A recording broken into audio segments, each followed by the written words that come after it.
Aujourd'hui est un grand jour pour les papas.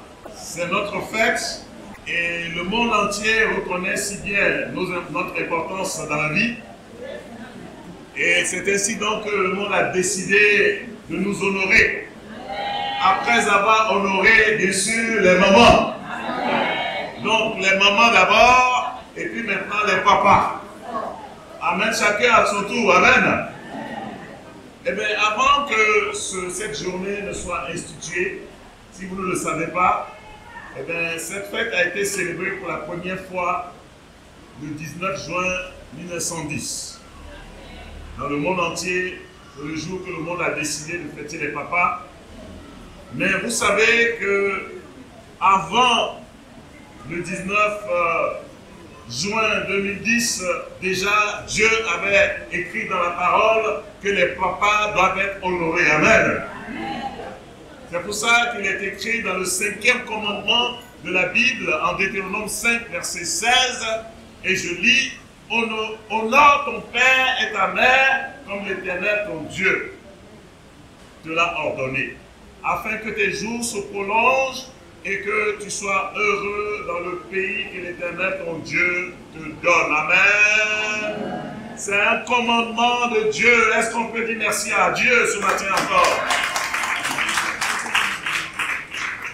Même si pour certains, ce matin, nos deux parents ne vivent plus, eh bien, comme moi, non seulement nous avons un Père au ciel, notre Papa céleste qui est présent ce matin. Amen. Et puis on peut faire une ovation encore, s'il vous plaît.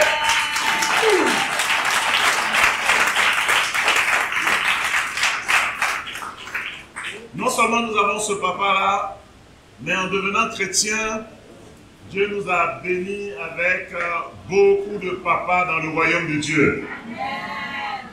Donc, bonne fête au papa ce matin. Que Dieu vous comble de toutes les grâces. Amen.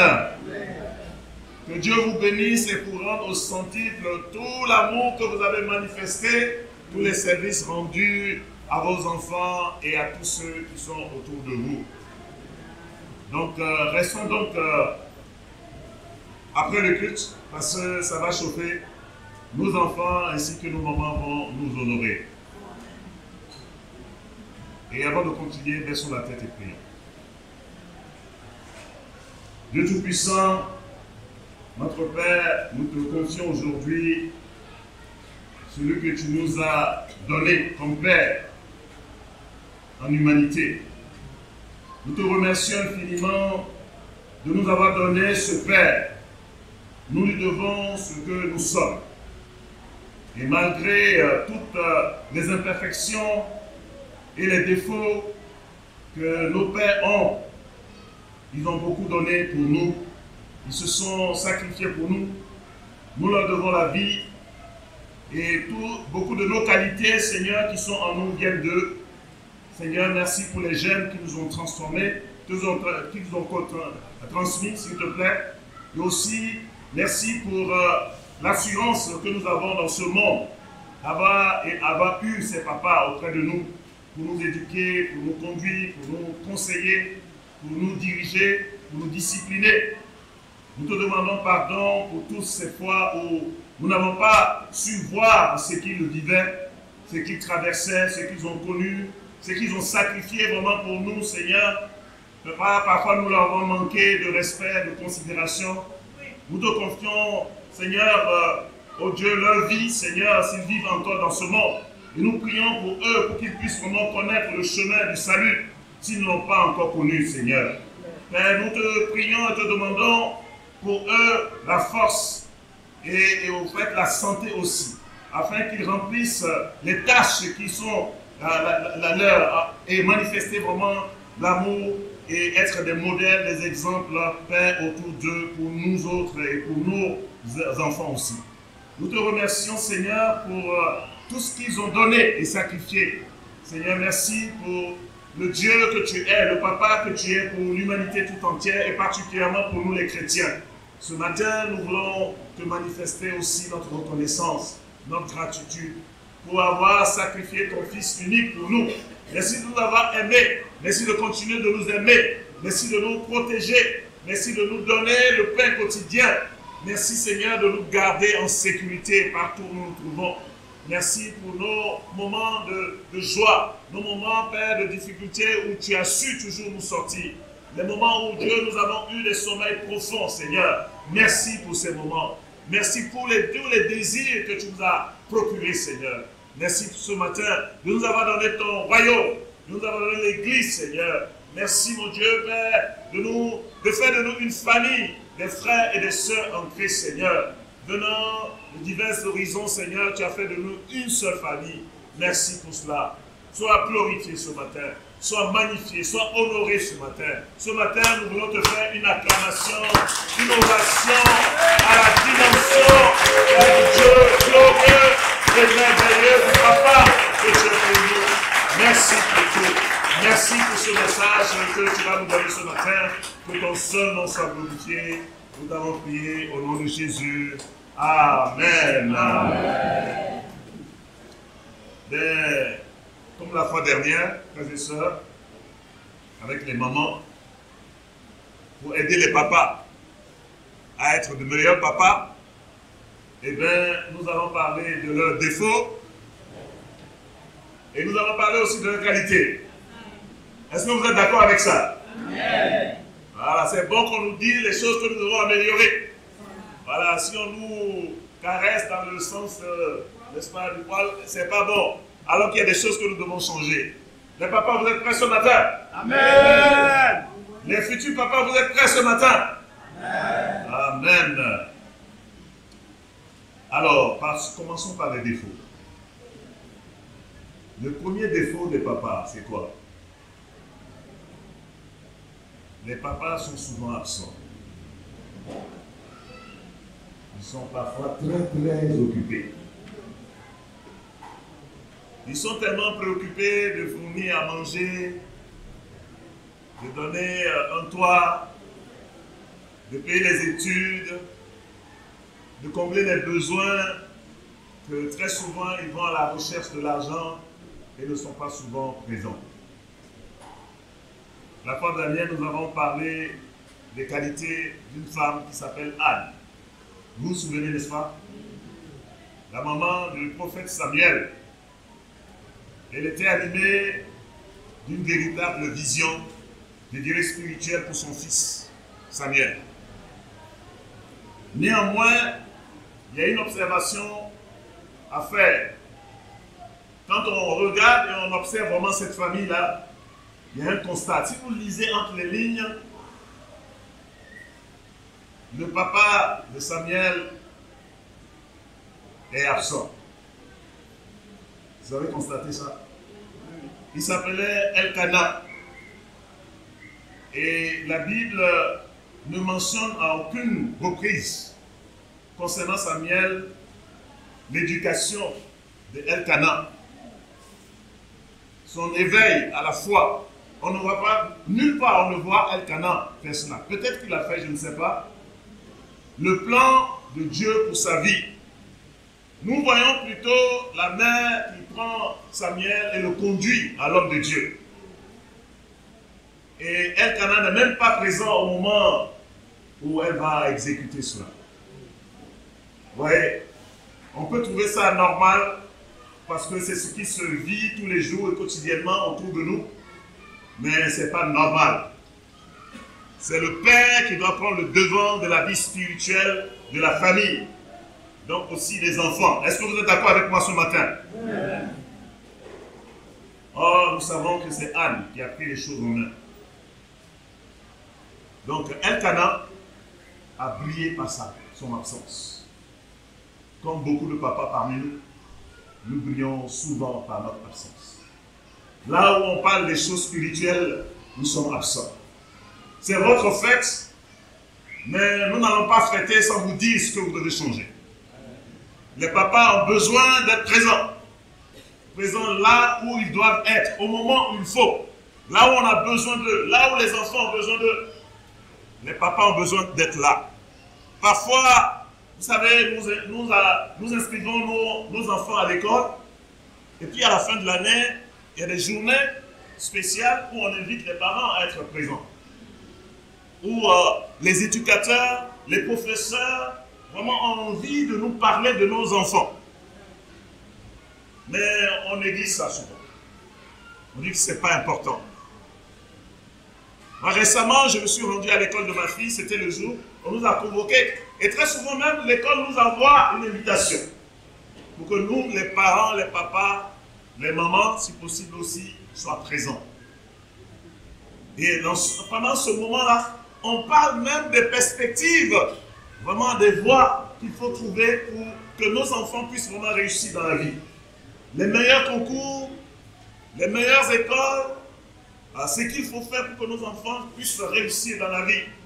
Mais il y a beaucoup de papas qui très souvent ne font qu'envoyer parfois le petit frère, la grande sœur, ou bien un tonton, justement pour y aller, pour se rendre là-bas, et puis après, bon, c'est tout quoi, pour retirer simplement les bulletins. Mais c'est important, frères et sœurs. Récemment, quand j'étais là, pour prendre part à cette rencontre, j'ai vu qu'il y a des enfants qui brillent plus que les enfants. Et ça, c'est bon. C'est-à-dire que quand vous voyez les notes de vos enfants, puis bon, elles passent en classe supérieure, elle a bon, 11,5, bon, ça va et tout. Non, non, c'est bon d'aller sur le terrain et de voir que vos enfants ont besoin d'exceller. Amen. Quand on donne les tableaux d'honneur aux autres enfants, vous devez aussi vouloir qu'on donne les tableaux d'honneur à vos enfants. Quand il y a les premiers prix, deuxième prix, troisième prix, nos enfants, les enfants du royaume de Dieu, doivent faire partie de ces enfants-là. Mais il faut être présent pour constater.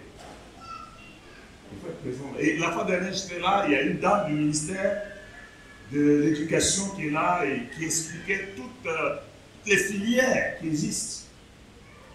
Elle a pratiquement pris 45 minutes à développer. Certains parents voulaient vraiment partir et nous on est venu prendre les bulletins des enfants, donc elle n'a qu'à finir, on va partir. Et il y a des parents à côté de moi, je lui ai dit, ce qu'elle est en train de dire là, écoutez ça, c'est important. Parce que parfois, nous allons imposer à nos enfants de prendre certaines filières alors que ce n'est pas leur domaine. Et ils ne vont pas réussir dans la vie, ils ne seront pas heureux. Ou bien alors leur filière là ne va pas leur donner quelque chose de probant, d'inspirant, de motivant. Et tout ça, et ce sera vraiment regrettable. La dame a fini et elle voulait partir. Et puis je suis sorti, je suis allé la voir personnellement. Je lui ai dit merci. Et puis je lui ai demandé est-ce que je pouvais vraiment avoir le document même qu'elle a utilisé pour développer tout ça. Pourquoi? Parce que je veux le meilleur pour mes enfants. Frères et sœurs, chers frères, chers pères, chers frères, je vous en supplie, soyons là où nous devons être pour que nos enfants excellent. Amen. Donc dans les foyers, je sais que certaines mères jouent le rôle de père. On trouve généralement deux explications à cela. Deux explications au fait que les mamans deviennent des papas. Pour deux raisons. La première, elles-mêmes, elles sont animées d'un caractère de leader. Il y a des mamans qui sont comme des hommes.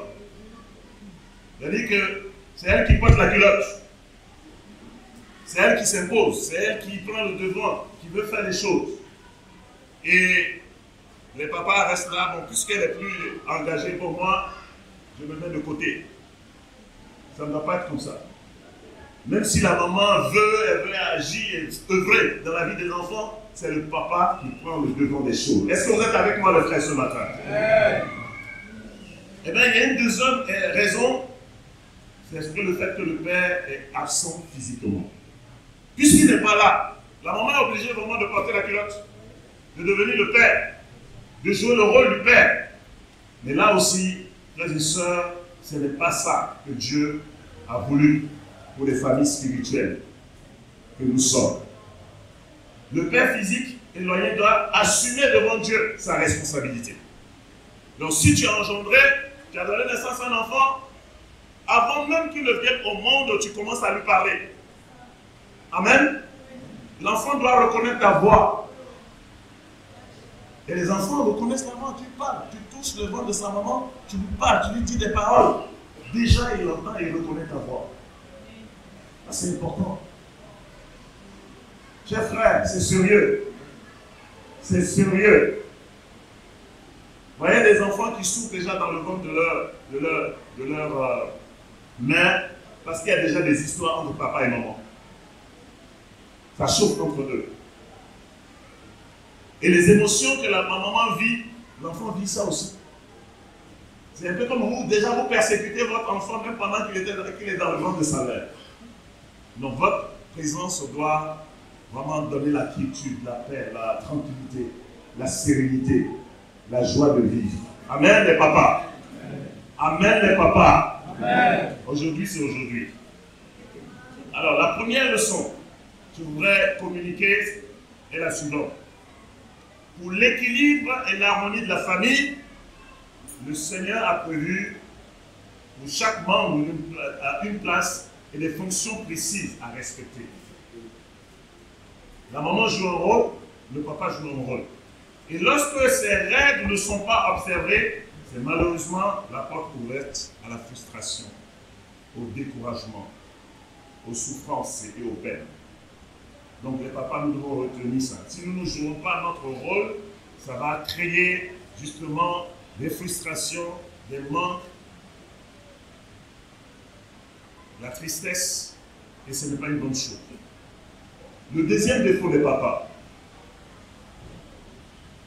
c'est leur manque d'autorité.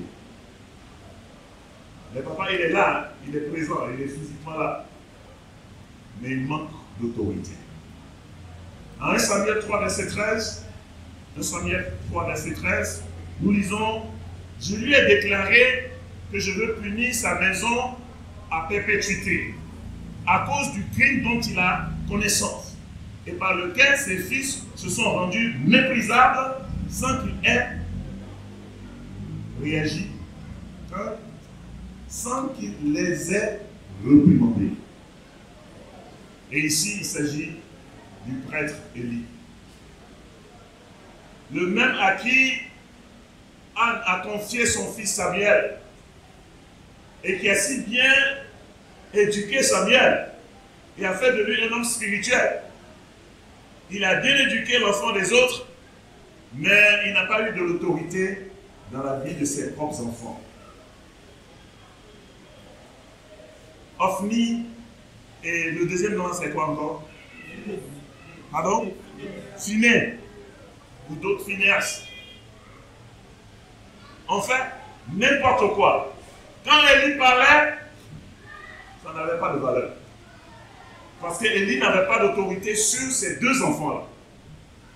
Et je peux vous dire, chers frères, chers papas, que nos enfants sont en train de prendre la mauvaise voie parce que nous avons manqué d'autorité dans leur vie.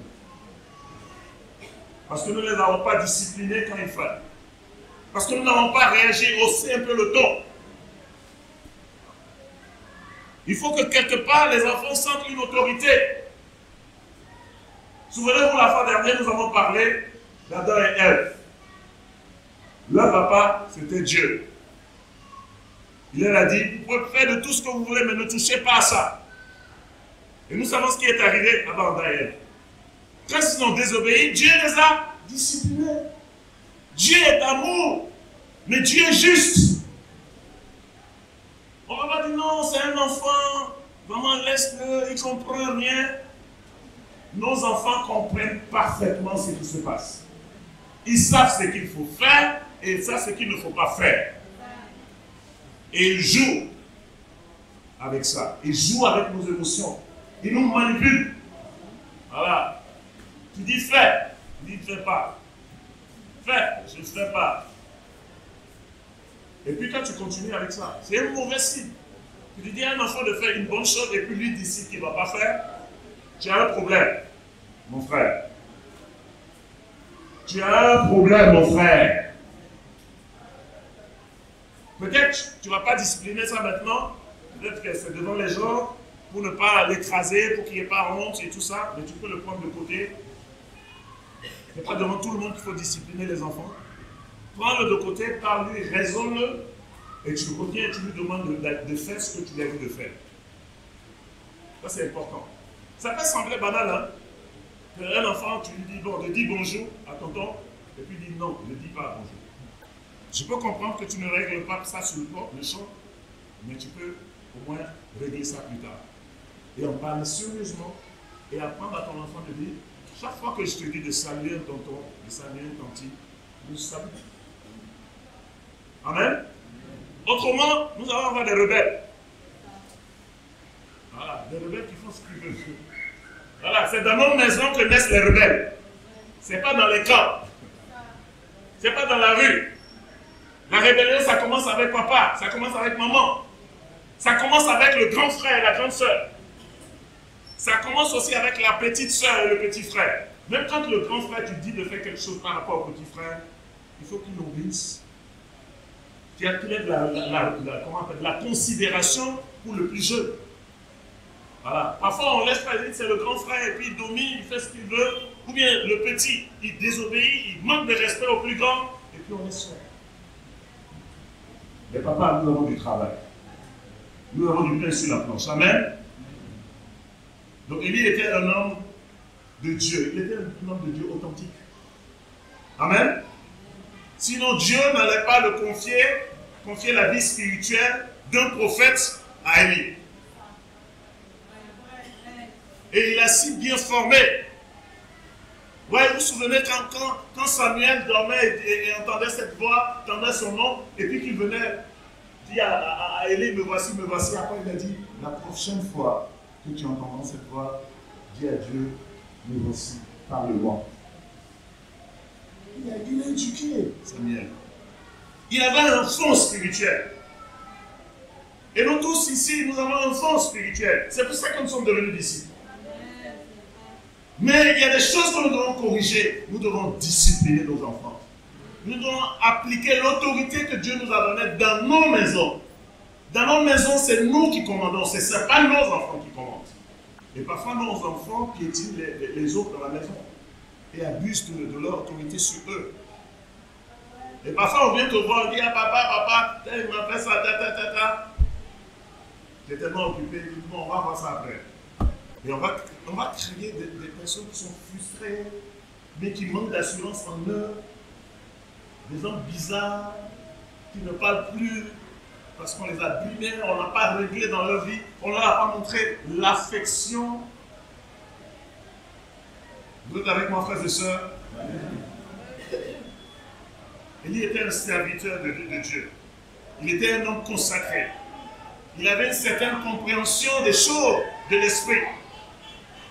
Mais il a échoué quelque part dans l'éducation de ses enfants. Et ça leur a valu quoi? La mort. Ils sont morts. Mais ce n'est pas parce que vous êtes disciples que vos enfants vont devenir disciples. Donc ça veut dire quoi? C'est à la base, au commencement, à la base même que nous devons commencer à les éduquer, à leur donner justement cette formation qui est spirituelle. Comme ça, quand ils vont grandir, eux-mêmes vont prendre la décision de servir Dieu, de suivre la voie de Dieu. Mais nous voyons le défaut majeur à entacher la vie d'Élie. Il n'avait aucune autorité sur les deux fils. Il était informé de leur péché. Il était même au courant. Parce que les gens venaient se plaindre. Les sacrifices qui étaient réservés à Dieu, ils en faisaient ce qu'ils voulaient.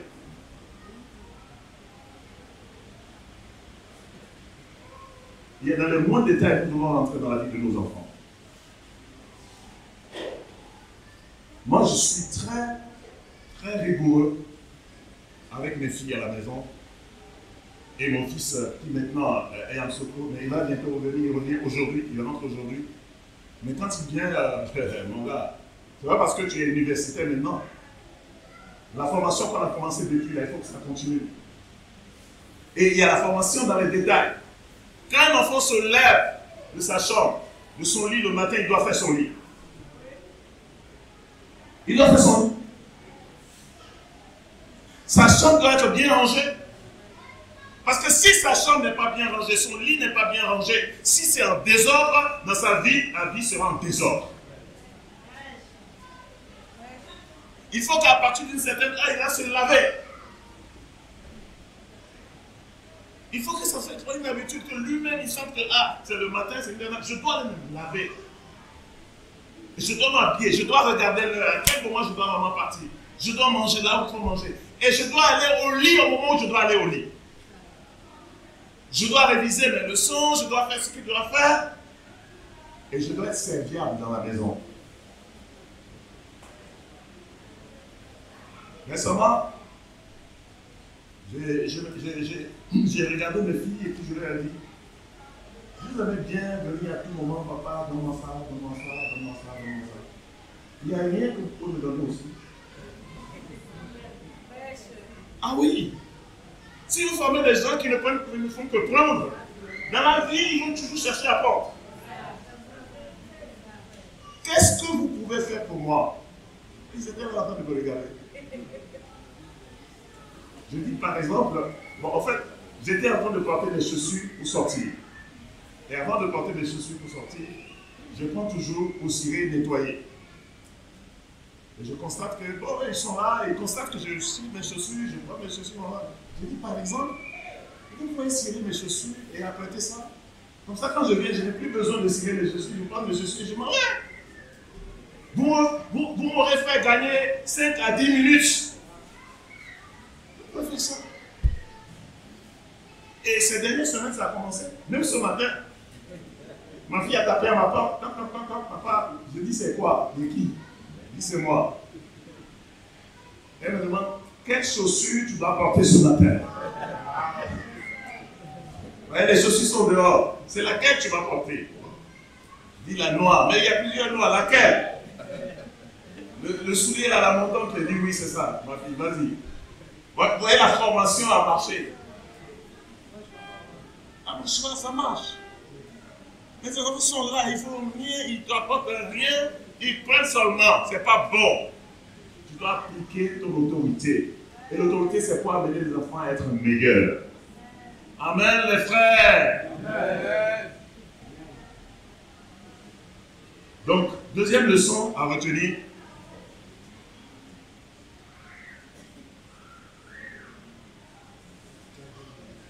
Être motivé pour sauver le monde entier passe certainement d'un bon sentiment. Nous avons un bon sentiment de sauver le monde.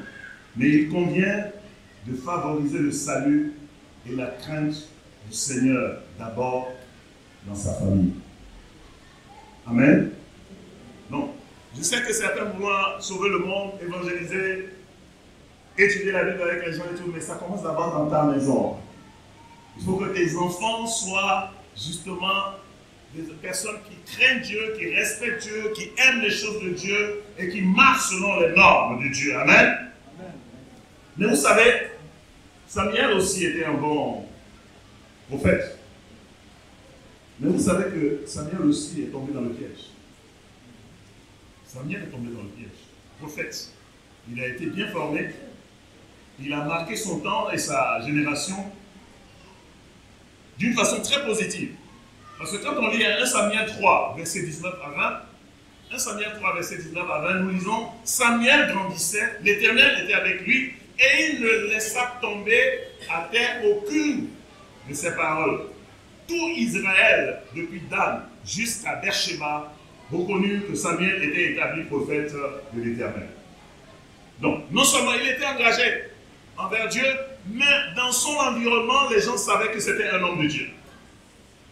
Mais il a fait preuve de lassitude, de laisser aller dans l'éducation de ses fils.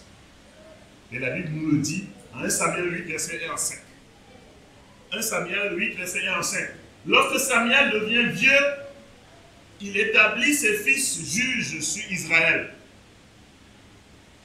Son fils aîné se nomme Joël. Et le second, Abijah. Ils étaient juges à Beersheba. Les fils de Samuel ne marchaient pas sur ses traces. Ils se livraient à des profits malhonnêtes, acceptaient des cadeaux et tordaient le droit. Tous les anciens d'Israël se rassemblèrent et allaient trouver Samuel à Rama. Ils lui dirent, « Te voilà vieux, et tes fils ne marchent pas sur tes traces. Maintenant établis sur nous un roi pour nous juger comme on en trouve dans toutes les nations. Ça fait peur. Homme de Dieu, charismatique. Vous savez que c'est lui qui a point Samuel comme roi. Et David, Saül, plutôt c'est Saül que je vous l'ai dit. Saül d'abord et David. Donc c'est quelqu'un, et à la fin de sa vie, quand il demandait aux gens, est-ce que moi je vous ai pris quelque chose? Est-ce qu'il y a quelque chose qu'on pourrait me reprocher? Les gens disaient non, tu ne nous dois rien. Mais malheureusement, il a établi ses enfants, ses fils, juges pour juger les affaires d'Israël. Mais qu'est-ce qu'on nous dit ici? Ils étaient malhonnêtes. Ils étaient malhonnêtes. Ils acceptaient des cadeaux et ne donnaient pas justement le droit. Là, c'est dommage. C'est dommage que nous ayons des progénitures, des enfants qui sortent de nous, que nous soyons des gens qui craignent Dieu, qui ne volent pas, qui ne mentent pas, qui sont intègres, et nos enfants, c'est tout à fait le contraire. Mais sachez que Dieu vous demandera des comptes aussi sur ça. Le peuple ne voulait pas d'eux. Il voulait de Samuel, mais ne voulait pas de leurs enfants, qu'il avait déjà établi comme juge. Il dit, bon, bientôt tu vas mourir, s'il te plaît, tes enfants là, ils ne vont pas régner sur nous ici. Non, non, non, non, il n'est pas question qu'ils règnent sur nous. Il faut trouver quelqu'un d'autre. Tous les peuples ont un roi. Non, comme tu es inspirant là, tu es un gars inspirant, toi tu vas choisir la personne qu'il faut. Mais tes enfants, niet. Ça c'est la fausse note dans la vie de Samuel. Les frères et sœurs, regardons dans nos vies et voyons s'il y a des fausses notes. Et nos enfants n'ont pas besoin de devenir grands pour que nous voyions les fausses notes. Les fausses notes, on les vit à la maison. On vit ça quotidiennement. On vit ça quand ils sont à table. On vit ça quand ils sont en train de manger, quand ils sont dans leur chambre, quand ils jouent entre eux, quand les gens arrivent chez vous, leur comportement, comment ils se comportent, on voit ça tous les jours. Et on doit réagir. Chers parents, vous êtes avec moi? Troisième leçon donc à retenir. Ceux qui grandissent avec des handicaps, vous voyez, le problème de Samuel, c'est quoi? Pourquoi il a été un mauvais père? Parce que son père était un mauvais père. Elkanah, à la base, il n'a pas connu l'affection paternelle. Il a été éduqué par quelqu'un d'autre. L'amour que tu n'as pas reçu de ton père, tu risques de ne pas donner ça à ton fils. Regardez bien, observez bien. Vous regardez dans votre vie. Si vos papas étaient vraiment durs avec vous, vous avez tendance à être aussi dur avec les enfants. Si nos papas étaient fléqués avec nous, on est fléqués avec eux. S'ils étaient remplis d'amour, d'affection pour nous, c'est même l'affection-là, nous manifestons ça à nos enfants. Quelque part. Donc, ouais. Et le point donc à retenir ici, ceux qui grandissent avec des handicaps, des lacunes, des manques, risquent de les communiquer à leurs enfants. Tu as un handicap, tu as un manque quelque part, tu risques de communiquer ça à ton enfant. Donc, fais attention. Ce que tu n'as pas reçu de ton papa, il faut gérer ça, il faut bien gérer pour ne pas être un père comme ça avec tes enfants. C'est vraiment important. Mais la bonne nouvelle, frères et sœurs, est que Dieu est prêt à nous aider à combler les carences que nos papas ne nous ont pas communiquées. C'est ça la bonne nouvelle. Nous avons un papa au ciel, dans notre vie, spirituellement, qui nous aime et qui nous manifeste beaucoup d'amour, d'amour inconditionnel. Donc si tu lis constamment la Bible, tu vas voir que ce qui te manquait là, tu vas recevoir ça vraiment de Dieu et ça fera de toi un bon papa. Amen. Si tu n'as pas une bonne relation avec Dieu, tu risques de ne pas être un bon papa pour tes enfants. Moi, je n'ai pas vécu avec mon père. Je vous disais déjà, à 8 ans, papa et maman sont séparés. On est parti nous déposer chez grand-mère. Après, chez tonton.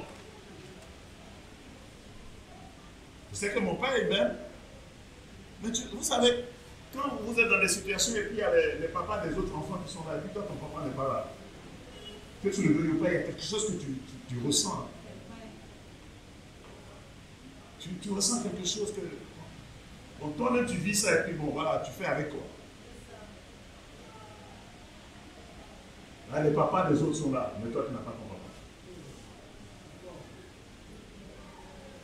Alors, faisons attention de ne pas être comme les papas qui ne sont pas là pour manifester l'affection ou discipliner ou amener à marcher dans la bonne voie du Seigneur.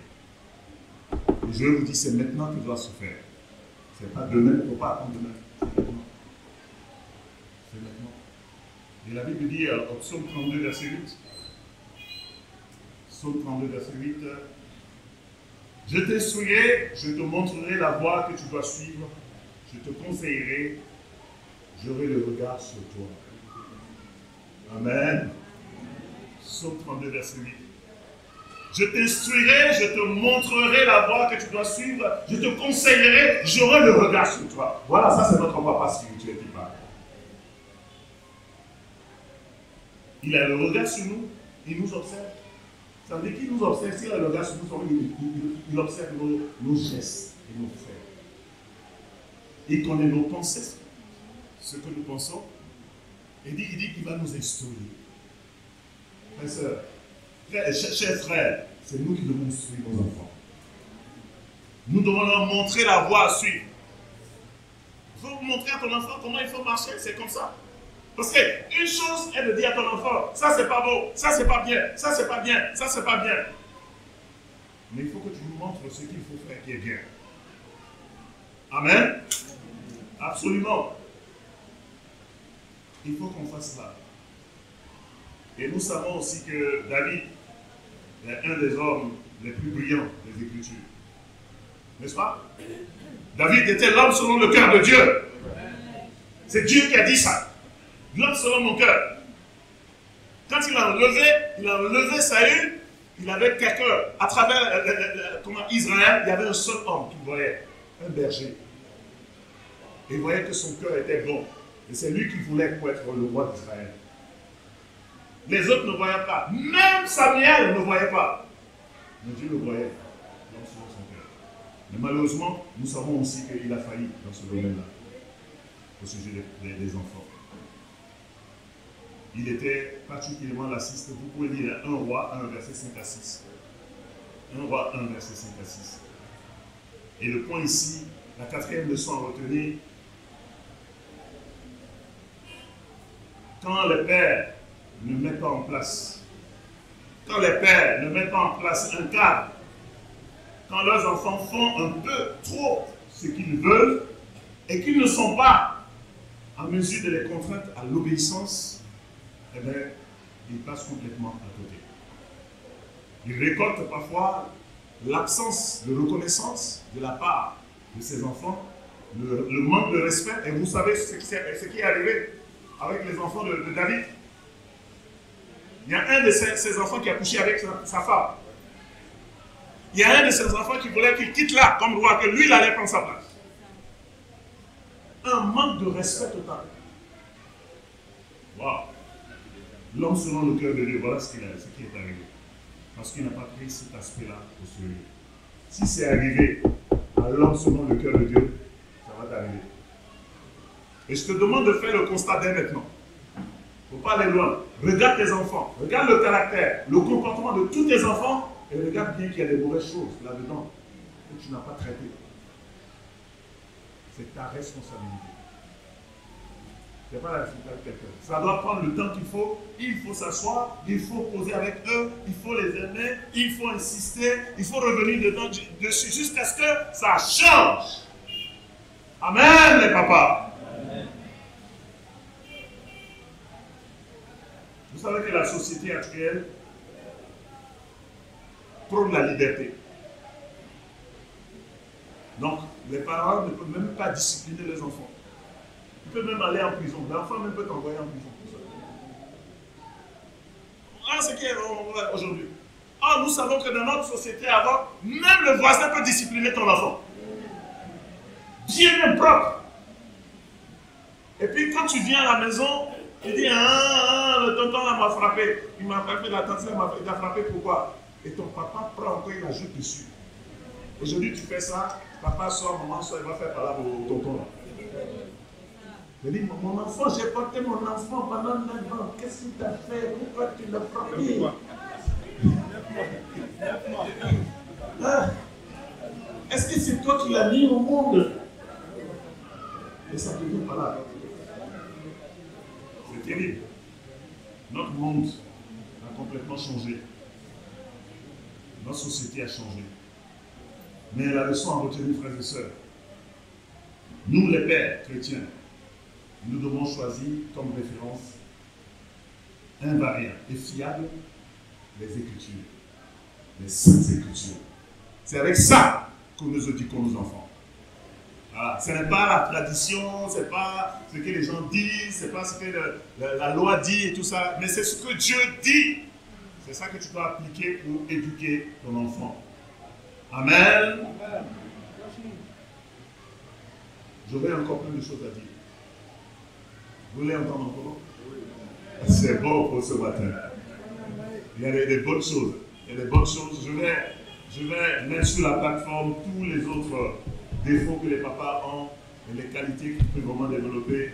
Nous avons une fête ce matin. Fêtons, mais prenons déjà cette petite dose de conseils que Dieu veut nous donner pour être de meilleurs papas.